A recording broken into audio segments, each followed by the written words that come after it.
ఆ గాయపడ్డటువంటి వాళ్ళని ఈ చనిపోయినటువంటిది ఆ గోల్డెన్ అవర్ అంటారు. మొదటి 10-15 నిమిషాల్లో అందుబాటులో ఉండాల్సిన వైద్య సదుపాయం అక్కడ ఎందుకు లేదు, అది తేల్చుకోవాలి.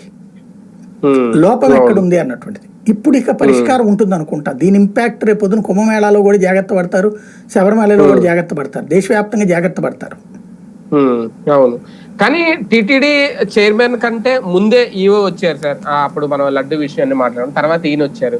ఇంతలోనే వీళ్ళిద్దరి మధ్య శ్రీవాణికి, ఇప్పుడు మీరు అన్నట్టు శ్రీవాణి టికెట్లకు సంబంధించి మాకు తెలియకుండా మీరు నిర్ణయాన్ని తీసుకున్నారని, తను సంప్రదించకుండా ప్రెస్ మీట్లు పెట్టుకున్నారని ముఖ్యమంత్రి ముందే వాళ్ళు మాట్లాడుకోవడం, మరి అది ఎంతవరకు జరిగిందో తెలియదు కానీ పేపర్లో రాశారు కాబట్టి దాని గురించి చర్చ. నిజంగా అంత కోల్డ్ వార్ జరుగుతుంటే వాళ్ళిద్దరిలో ఒకరినే ఉంచాలా, ఇద్దరు కంటిన్యూ అవ్వడం సాధ్యం అవుతుందా, రేపు పొద్దున కలిసి పనిచేయగలుగుతారా?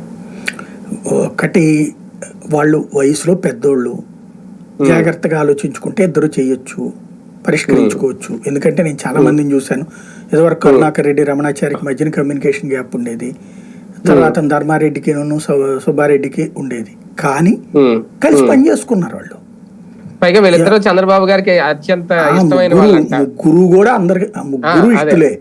కాకపోతే ఎవరికి వాళ్ళు నా ముద్ర వేసుకోవాలనుకుంటారు.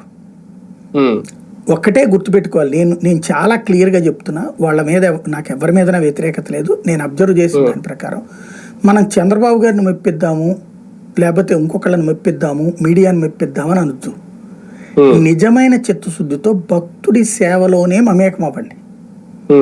భక్తుడికి చిన్న కష్టం వస్తున్నా వెంటనే సాల్వ్ చేయండి. భగవంతుడు మిమ్మల్ని బాగా చూసుకుంటాడు, మీ జీవితకాలం మీకు మంచి అవకాశాలు లభిస్తాయి. అది అంటే అది నమ్మకం, నా నమ్మకం అయితే. ఇదే టైంలో పవన్ కళ్యాణ్ గారు ఇమీడియట్ గా ఆయన అందరికి క్షమాపణలు చెప్పారు.